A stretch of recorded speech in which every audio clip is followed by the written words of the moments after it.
அதிகாரம் 9. எரேமியா தீர்க்கதரிசி யூதா மனுஷருடைய பாவங்களை இந்த அதிகாரத்திலும் கடிந்து சொல்கிறார்.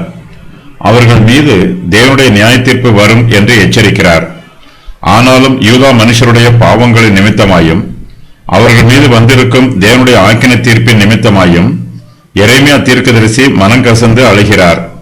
யூதாவும் எருசலேமும் கர்த்தருக்கு விரோதமாய் பாவம் செய்து துன்மார்க்கமாய் ஜீவிக்கிறார்கள்.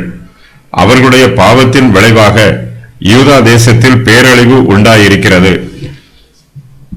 தேவனுடைய நீதியான நியாய தீர்ப்பு யூதா ஜனத்தார் மீது வந்திருக்கிறது. அவர்களுடைய அழிவுக்கு அவர்களே காரணம் என்று எரேமியா சொல்லுகிறார்.